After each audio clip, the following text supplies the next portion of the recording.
This is Mogadishu port, the biggest port in Somalia now is in action, fully mechanized, fully equipped and very quite different than before. Hundreds of people work day and night the 365 days of the year. For the past months, Mogadishu port has doubled its activities. Dozens of containers and shipments are usually loaded from tankers and cargo ships every day. Moving cranes and busy operating lifts are seen in the port.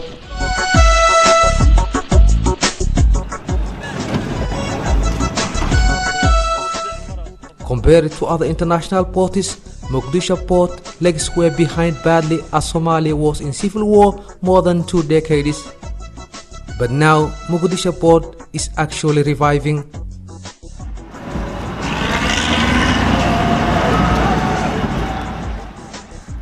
To improve the standard of the port, Somalia government, particularly the Ministry of Public Works and Marine Transport, signed an agreement with Alport, a Turkish company, on September 2014.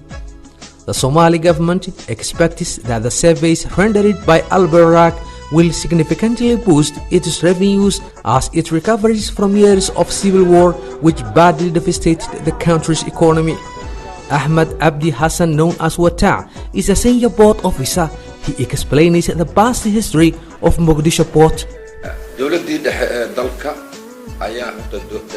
The former central government had established Mogadishu port, and before that time we used to work very poor, encouraged system of loading, but after encountering of a lot of difficulties, it was decided a new modern port to be established in Mogadishu.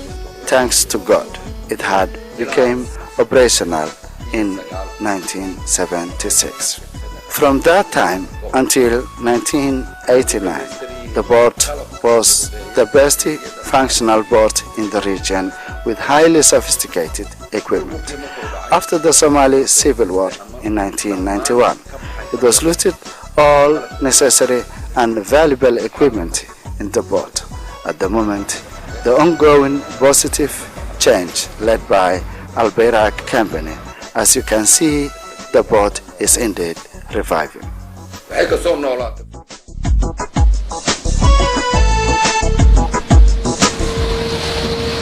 Alport Group have promised that without any conditions, they would be transferring 55% of the revenue from the port to the Somali government. As for the 45% revenue which is left in the group's administration, it is reserved for the international promotion directed at increasing machine equipment investments, construction investments, new docks and port-based trade.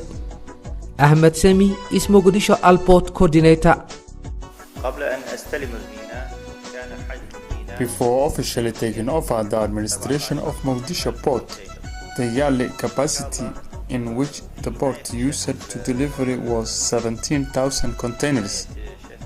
However, at the end of December in 2014, number of containers reached up to 450,000.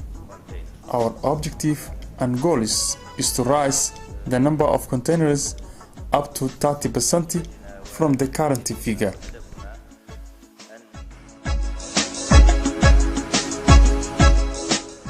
Port control, marine service. Olgun Usta is the marine service manager. He is explaining how the port control team conducted their activities.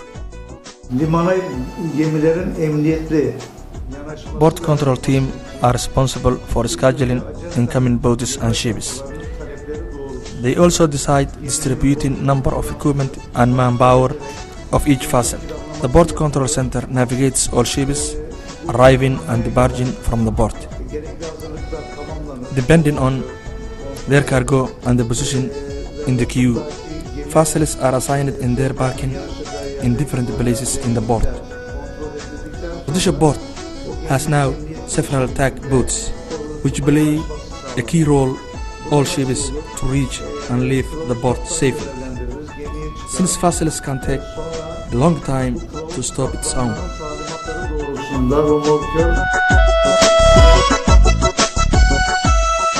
Livestock industry is the mainstay of Somali economic, and each year Somalia exports to the Gulf states thousands of live animals. According to the Somali economists, there is no doubt that livestock is and will remain for a long time the backbone of Somalia's economy. Health experts check and examine all animals before being exported, and this is what they had to say. Animals are first brought to the processing center. Their health is checked and labeled, those who are free from brucellosis and other diseases. Then they are transferred to the resting procession, where all animals are fed for at least 24 hours before exportation. After that, animals are being prepared to be exported and taken to the port. Usually, we export male animals. The female animals are not allowed to be exported overseas, and for instance, these camels are now being exported to Oman.